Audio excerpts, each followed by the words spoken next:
Hello, and I'm happy to introduce to you tonight Matt Miller. Well, hello, Dr. Snyder. Thank you for having me on your show. You're I welcome. appreciate it. We've known each other for about 4 years.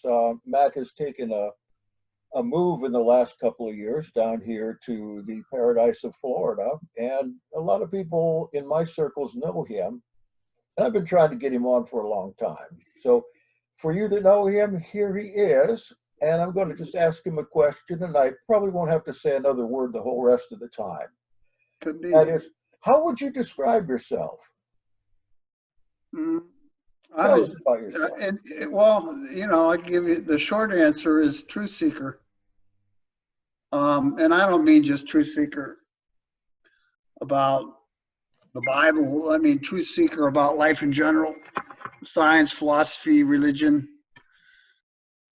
And are flat Earth, you whatever. still hitting the Hebrew pretty hard? Yes. Well, no, I'm not hitting it hard, but I'm very knowledgeable about biblical Hebrew.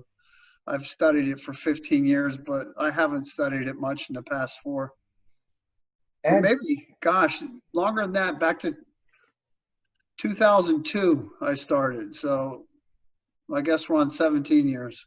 and you can read it out loud. That's what Uh, makes me. I can. Brashid bara Elohim et Hashemayim ve'et ha'aretz. I even know what I'm saying. I'm not chanting. Hmm. Is You it know. biblical Hebrew primarily? You do any? Yeah, I mean, I can communicate, maybe on a third grade level with modern Hebrew, but I can read biblical Hebrew as well, if not better than most rabbis. That's really good. And yeah, I taught myself. I took a more of a childlike etymological approach, word study and understanding approach, and I didn't study grammar at first, but I learned the grammar over time after I had, like a child, you have the command of the language and you kind of wrap the grammar around it. So, yeah. Sure. What kind of tips would you give the Hebrew student? I know so many Hebrew roots kind of people are trying to learn Hebrew. They give up pretty quick usually. Well, I can just tell you what is intriguing by me is my interest as a truth seeker was to find out what the words really meant. I'm really not a big truster in translators or Strongs or concordances Hmm. or lexicons, things kind of put together, slapped together in the past 200 years. I mean, Hebrew language is not the Jewish language. It precedes Judah by a couple thousand years at least. So it Abraham actually had a great great grandfather named Hebrew. It's pronounced Eber. I know you know what Eber is, but Eber and Hebrew are the exact same word. So it's a language named after him, and it has roots. I would say most people think Paleo Hebrew is. You hear people talk about Paleo Hebrew; it's the oldest. That's not true. Paleo Hebrew is very similar to Phoenician and probably dates in the United Kingdom dynasty era, or of King David and Solomon. That's it kind of dates there, but there's other forms that are much older. That Well, some people are trying to interpret or translate the Bible back into pictographs or Paleo Hebrew language, and I would say that if you do that, you're going to misread it every time. well, Because I would say I'm not going to agree or disagree with that statement. I would say that pictographs are a component of it. Pronunciation is a component of it. The two, 1, 2, and 3 letter root system are a component of it. I mean, if you know if you go to a Strong's Concordance, you can take many Hebrew words, and ed, for instance, or odd, aleph, dalet, is translated in a Strong's Concordance 31 different ways. Yes. So who, you know, how is somebody academic enough about a 6,000-year-old language to know that there's 31 little different variations of a two-letter word? Yeah, true. And I have noticed that, take a Strong's, for instance, and you go to concordance or a lexicon, and you look at their translations. The funny thing is, they're exactly the same as in the King James Version of the Bible. In fact, if they've got 31 different translations, King James has 31 different translations. I don't trust it at all. I would say that as a person who's etymologically looked at the language, I mean, I'm a critical thinker, so you have to compile evidence. And the evidence, I would say there's a lot of inference to it because you're an academic guy, but there is a lot of inference that leads me to believe that the pictographs have some significance. Mhm. I'm not saying they're the be all end all, but you know, the word I just said was odd, which means witness, even though it's translated 31 different ways in the King James Bible, to your point. Ayin is the first letter, which means I, and Dalet means door. So if you put the two words together, standing, you know, observing from the doors or observing something that's moving is what witness is all about. It's observing an action and you know, like a news reporter might do, recording. So it's either there's either a heck of a lot of coincidence or there's something to pictographs, because quite honestly, the language wasn't composed and then man started using it. Man started making pictures of things to represent things. And, you know, in many languages, whether it's Egyptian or Chinese, they didn't have letters. Letters were, the alphabet was taught to the Greeks by the Phoenicians. And Sure. they, you know, they had, before they were symbols, like the current symbols we see in our Bible are not even Hebrew symbols, they're Aramaic. Before there were little symbols that represent letters, there were pictures on rocks. So there's a degree now, you know, can you go as far as to say, well, yeah, then, you know, this picture plus this picture adds together and tells a story and gives the definition of the word? In some cases you can, in some cases you can't. So, you know, how do you get to the literal meaning of the word, you know, that Moses meant when he used it? If he's the one that wrote Torah, I'm not even sure he is. You tell me. There is no. You got to be a little bit of a etymologist or a let's say archaeologist, and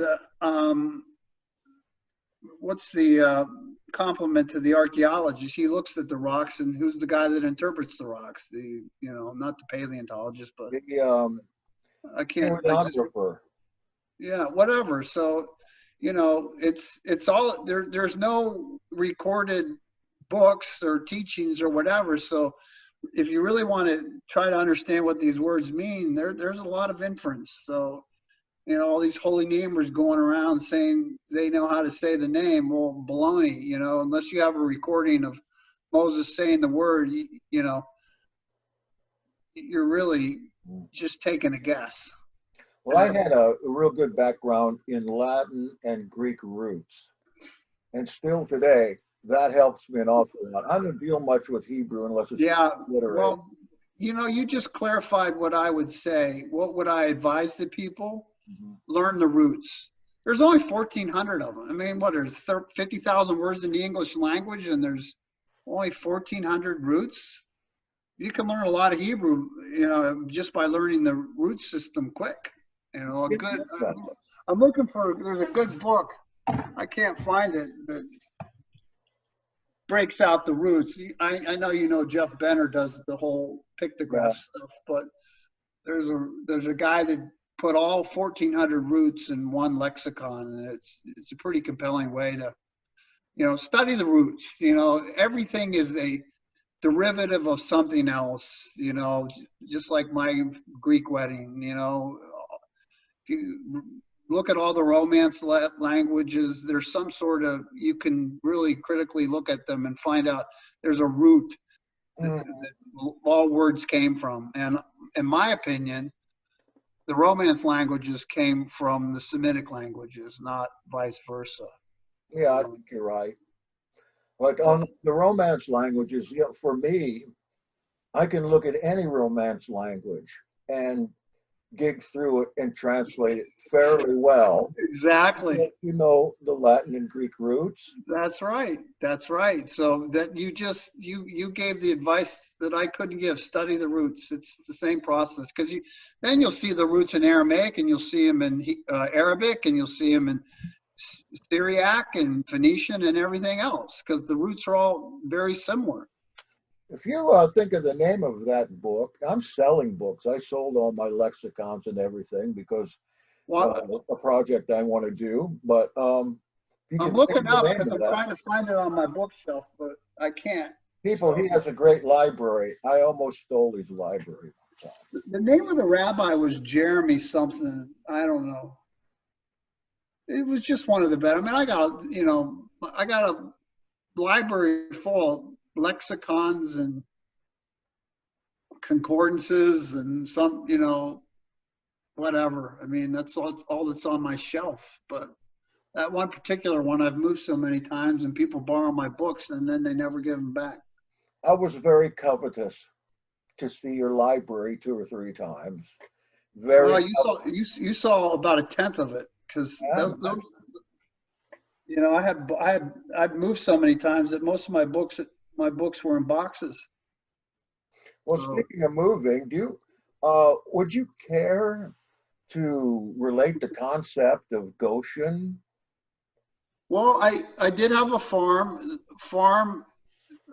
I called Goshen, and at that time, I was, a date setter, and was convinced that I knew the date of the second coming. So I was a prepper and had a farm called Goshen Farms. And the reason I named it Goshen is because Goshen was the city in Egypt where the Israelites lived and they experienced the first 3 plagues, but they escaped the last 7. So Goshen really is a Hebrew word that can be better translated as sanctuary, or a place of rest or relief or whatever. So, my mindset was, it will take you on eagle's wings, and take you into the wilderness. Well, I created my own wilderness prepper place, and I named it Goshen. Now there's actually an interesting story on how that evolved.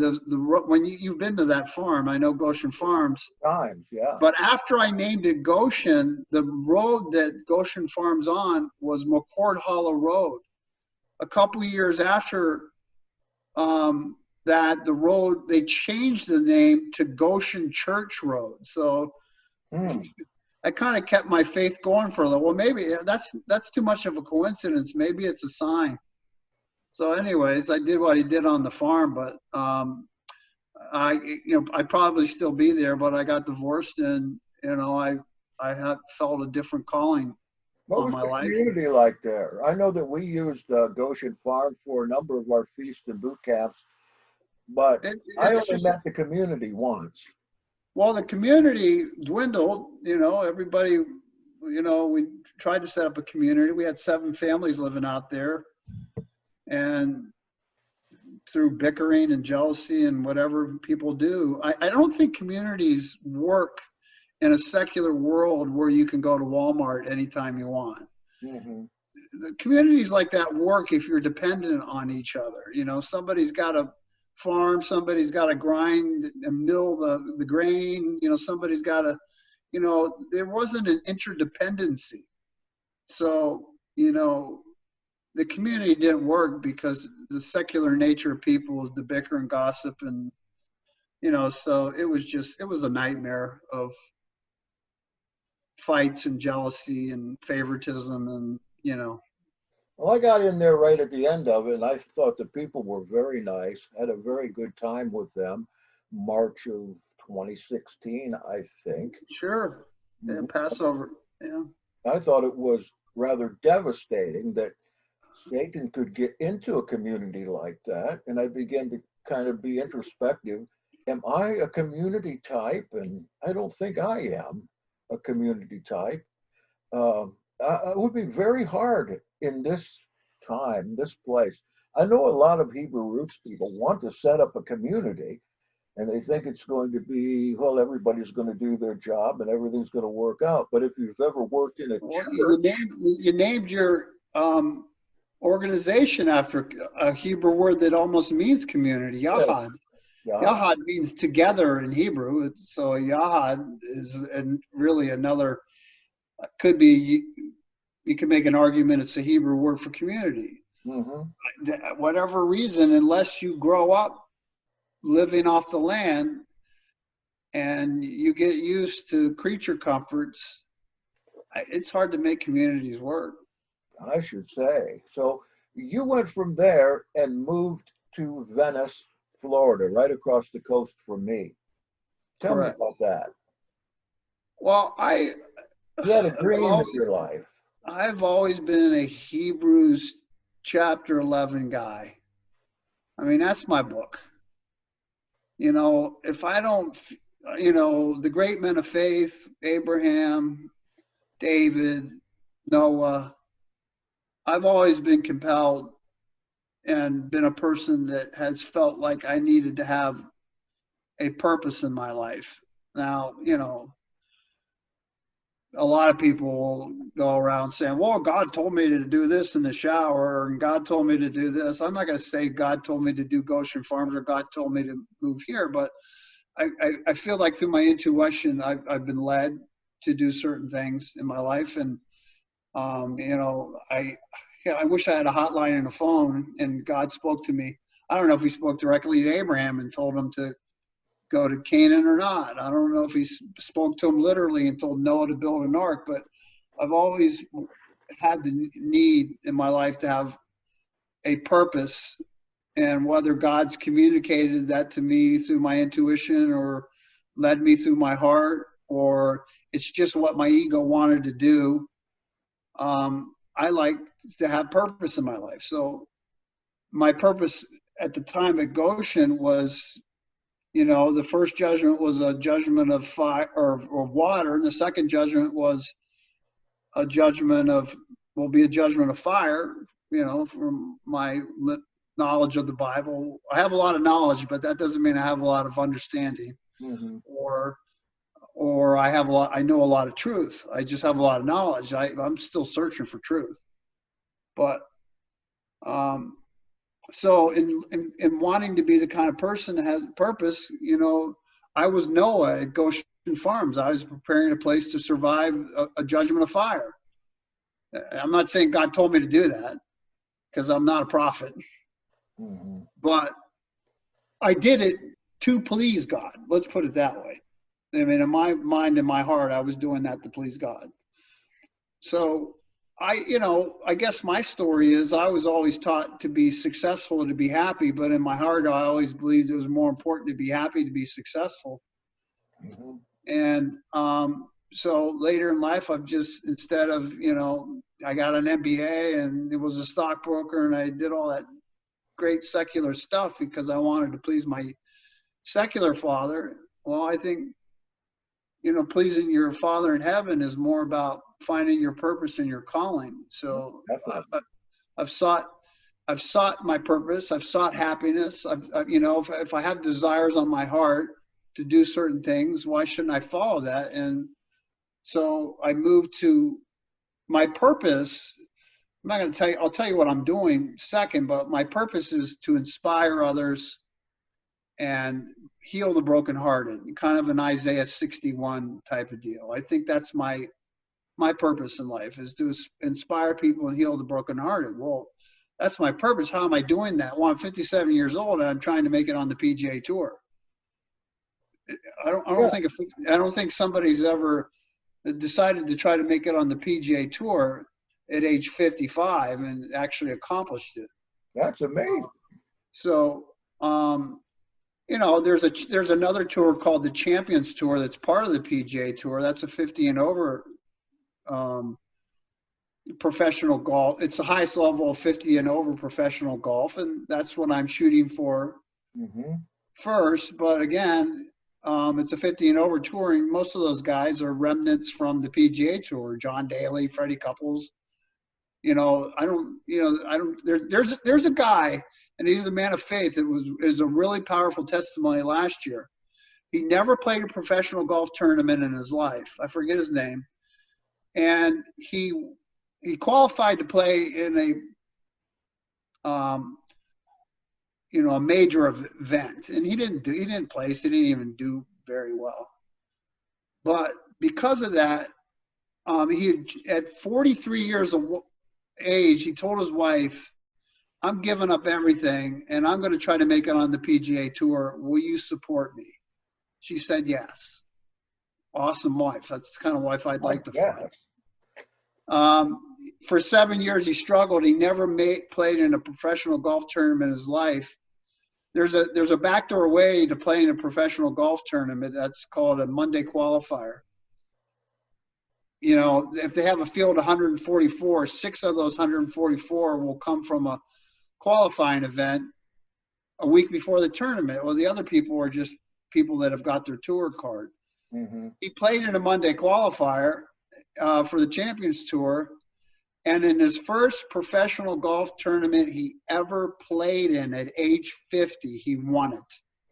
Oh, and you can't remember who this was? I can't remember. I just know it was last year, and, you know, it kind of inspired me. But I'm just, you know, I'm starting out at age 55. So, I'm 57 now. So, are you know, good?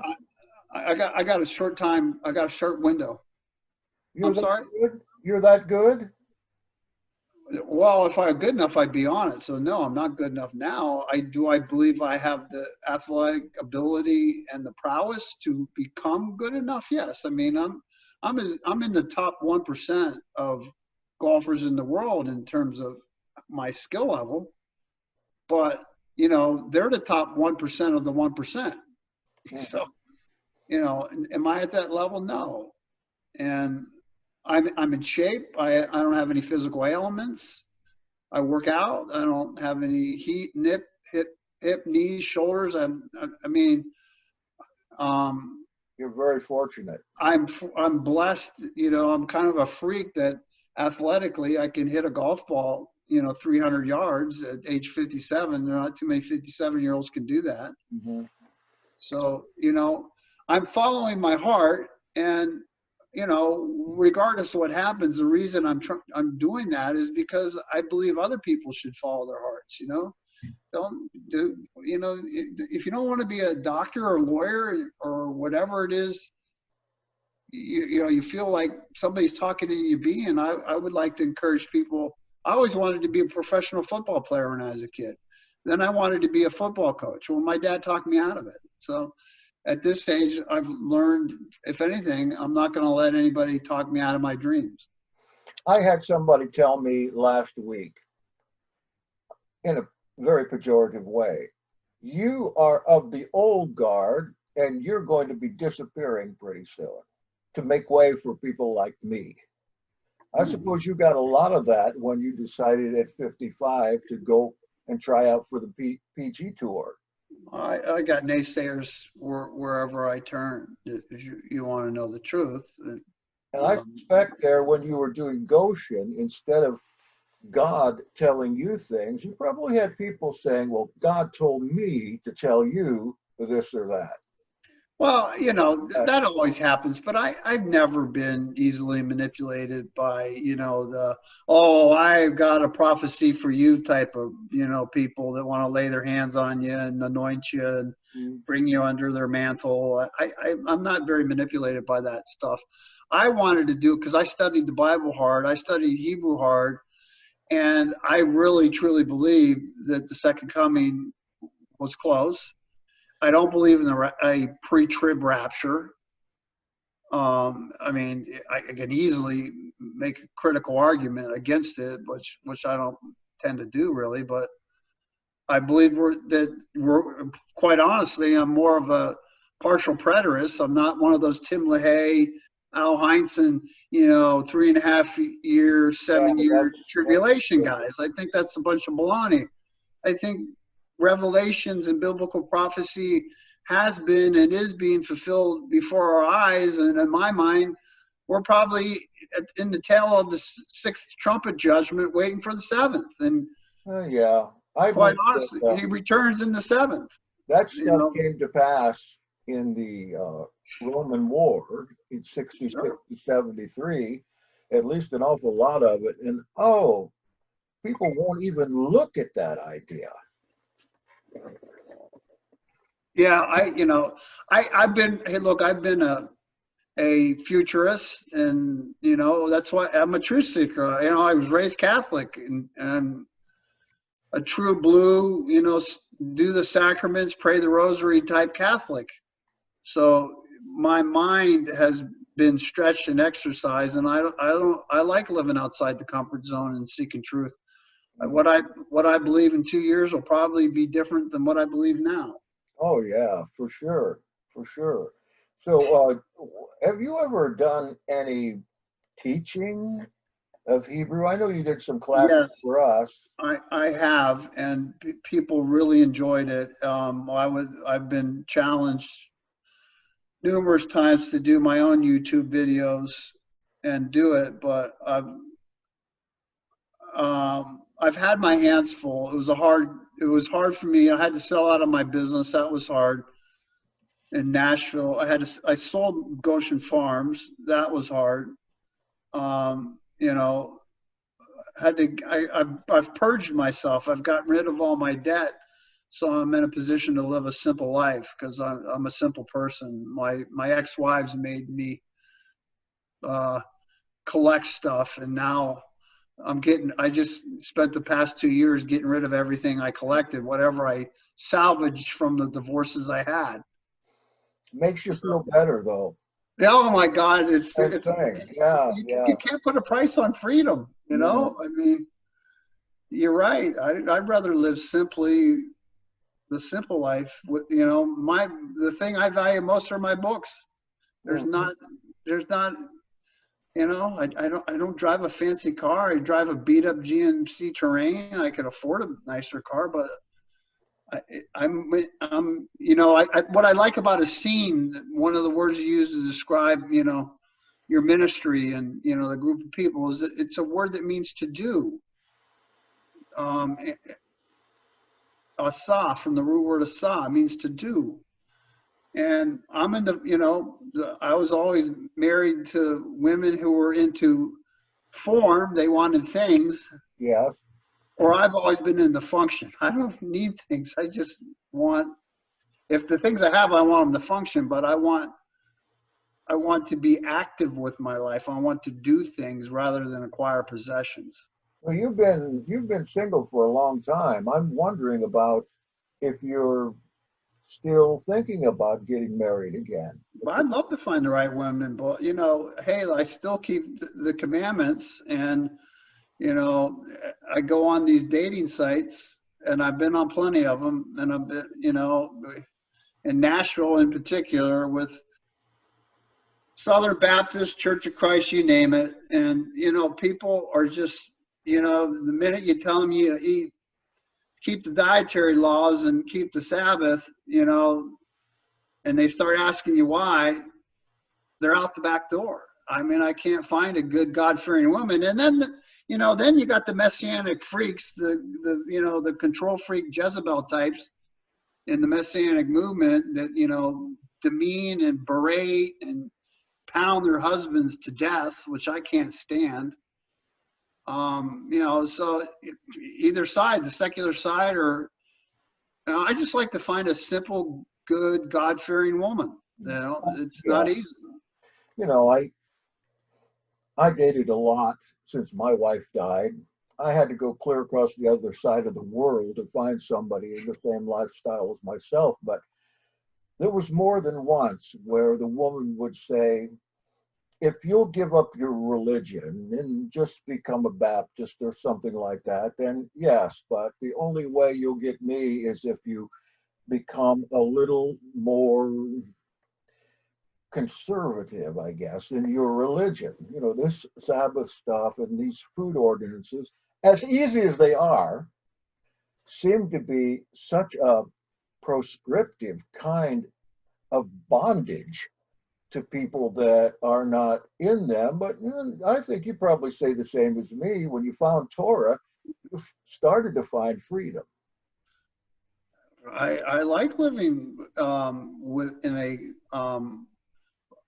you know, I'm not for tyranny and I'm not for anarchy, but I am for, you know, justice and righteousness and, you know, laws that make sense. I mean, you know, people get all religious about Torah, but Torah is more like a constitution. I mean, a lot of those laws are secular. They're not religious laws. Right. How do I get married? You know, how do I get divorced? How do I mark my property? What do I do if I kill my neighbor, you know, or break my neighbor's lawnmower? You know, that's not like, I don't have to be a holy roller with my kippah and my prayer shawl to, you know, live my life the way God instructs me to. You know, it's people make it a religious thing, but it's just really, to me, more of a common sense thing. You know, I don't say I'm spiritual and I don't say I'm religious. You know, those are the two big buzzwords. You're either one or the other. No, I just say I'm God-fearing. I want to please my Father in heaven. If he has rules of the house, I want to keep the rules of the house because I want to live in his house someday. So it's not, it doesn't need, I don't have to be a holy roller and give up, you know, drinking a glass of wine to please my Father in heaven. For sure. Well, as a person that describes himself in that way, what is your feeling like about the current political or cultural antics that are going on here lately? Can I give you that? You know, look, I'm not going to cut any corners or try to buffer it. I'm a conspiracy theorist through and through. I think there's that what's going on in the world is not by coincidence. It's not just like all of a sudden, you know, people started hating each other and the country got polarized. There's a force, there's a dark force that's causing that polarization through men. Okay, that's my belief. You know, I'm not, you know, I don't think Paul's writings are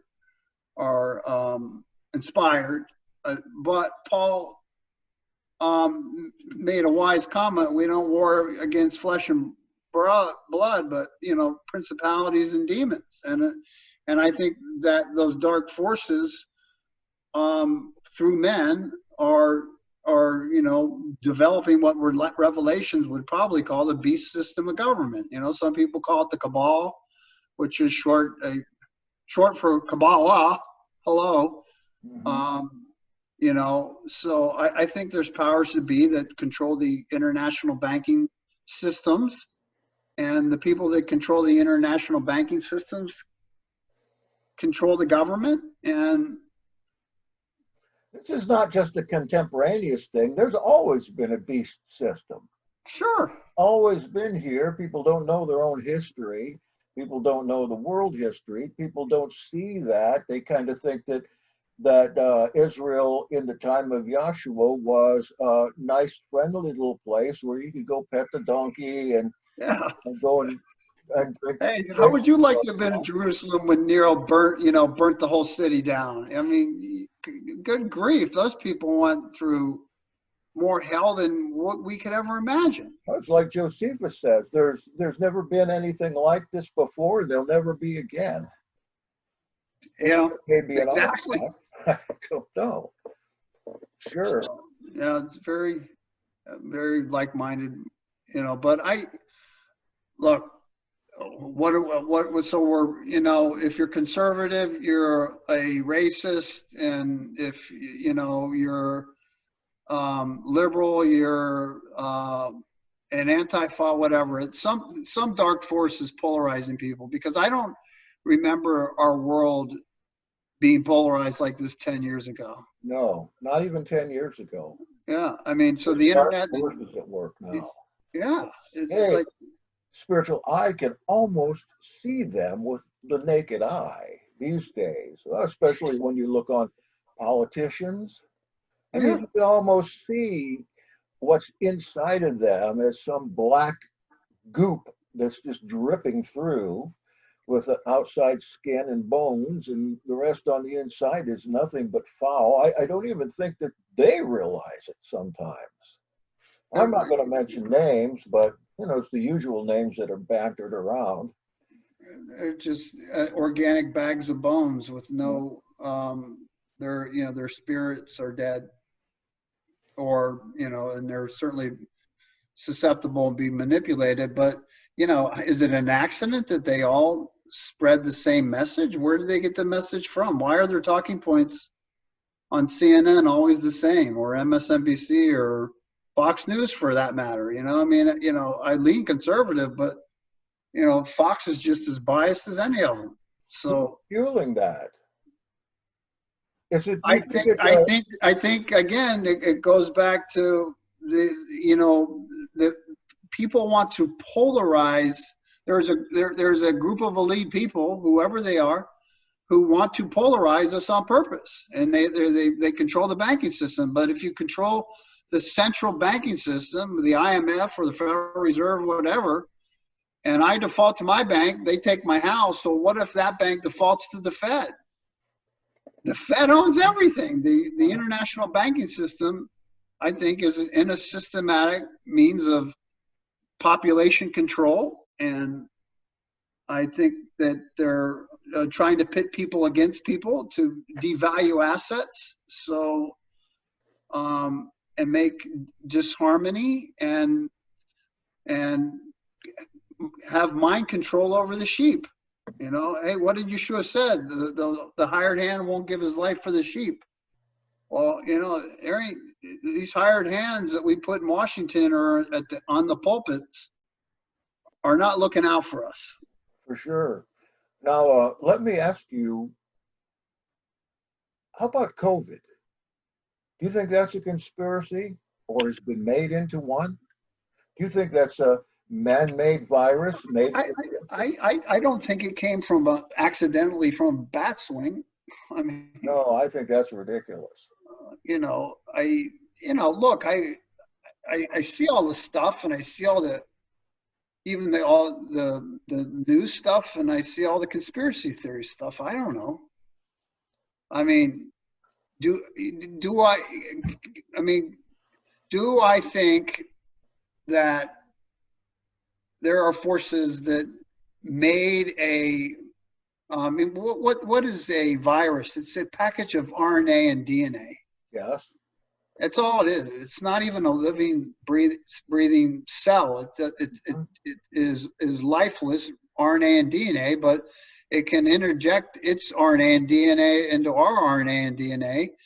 And I think scientists have perfected the ability to make that happen. So, do I know what happened? No. Do I think it's an accident? Absolutely not. I think it's premeditated. I'm just not smart enough to know who's doing the premeditation. You think that this is going to turn into a zombie apocalypse? You said you were a thoroughgoing conspiracy theorist. I'm not as, you know what, I've never got into the whole zombie craze, so I don't know. I mean, people are into zombieism, but do I think it's possible for soulless beings to exist? Yeah, I think they already do. Oh, yeah. We call them spiritless humans. So, isn't that what a zombie is, I guess? I I guess think. you say that. Well, in the classical sense, a zombie is just a slave, a Haitian slave of somebody Okay. who lost their mind because of having some blowfish poison. But Well, then, the zombie craze here is something else. It's people who get some kind of fever and then die and then come back to life as monsters. hmm, Maybe, though it's not in a conventional sense, maybe in a spiritual sense in some way. Like you said, there's been such a turnover in, say, the last 10 years. There's been such a change of opinion, and the weather of our country has so changed. It's almost, well, it's shocking. You know 20 years ago, if we said to ourselves we'd be living in this environment, we never would have believed it. That we've gone through so much radical change and changing people's morality, and polarization based on people's moral beliefs. I mean, it's not even really, it's political to a degree, but these people aren't fighting conservative, we should limit the federal debt, and, liberal, we should do Keynesian, tax and spend economics. People don't even know the economics, Keynesian or Milton Friedman. They don't even know the people's names. So it ain't about that anymore. It's like they're fighting over morality. But somebody's pitting us against each other. Okay? That's true. I mean, I don't consider myself a racist, but just being a Caucasian makes well, I go as far as to say I'm not a racist. Mm-hmm. I mean, I don't even think one way or the other, but somebody, if they want to control what comes out of your mouth, the first thing they do is put a label on you. You're a xenophobe, you're a xenophobe, or a misogynist, or a racist, or one of the gists. I don't know. That's how they like to control what comes out of your mouth and keep you quiet so they can control the other sheep. Do you think this is going to greatly affect the next election, which is coming up, I think, in 3 months?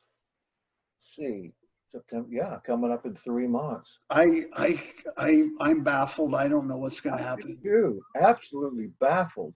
I just can't see people falling for it. I mean, in their natural mind. And so the only other thing I can think of is there's just a demonic presence here. It's like the pit has been opened, but what's come out of the pit is invisible. Yeah, Abaddon, Avad, Hebrew for death, Mm-hmm. darkness, and death is everywhere right now. So I don't think we're waiting for darkness to be released. Darkness is upon us. The abomination that lies desolate, for crying out loud. It's the Mount Moriah. There is no temple there. Mm-hmm. I mean, it's already it's already desolate. It's been desolate for why are we waiting for it to become that? Well, they got to build the third temple, and then the third temple is going to be torn out. Baloney. Come on. I don't know where people make up these. Well, if that ever happened, it would certainly be an unusual, very rare occurrence. I don't think that's going to happen, and I think it would be an abomination if they did put up a third temple. In my mind, if you read Revelations and you believe, Revelations is a very intriguing book to me. I mean, I'm not a person who believes all 66 or 76 books of Constantine's canon are inspired. I don't believe that. There's too many contradictions. If you have half a mind and you're half a critical thinker, yeah, you get over your moody Bible, Dallas Theological Seminary thinking. There are literal contradictions. How do you reconcile them? I mean, so. Paul being the greatest contradiction of them all. That's why I don't, Paul's a brilliant man and has a lot of good things to say, but I don't consider his writings or teachings inspired. I don't, I'm not here to debate. I mean, I will debate Paul if people want to hear that, but you know, I don't even think Matthew, Mark, Luke, and John are inspired. I just think they were guys that hung out with Jesus and observed his actions and wrote it down. Or maybe they got it from the Q. I don't know where they got their information, but they don't claim to be prophets, so why do we have to call them prophets? I did a show today on contradiction where Yahshua in Matthew says not to curse at all. And then later on in the same book, he curses the Pharisees with damning curses of every kind. Just, 7 woes. Guess you got to be, have an open mind, but I'm afraid our time's about come to an end. Can you give me a final statement? Got any shout outs? Well, again, you know what? The world's not where I'd like it to be, but hey, so I live my life with my purpose. I'm not going to try to change the political system or people's minds, but if I can inspire people to, you know, live a happier life by pursuing and following their dreams, then I'll just live my life as Don Quixote, and people can call me crazy. Amen and amen. Thank you, Matt Miller. All right. Thank you, Dr. Snyder. I appreciate it.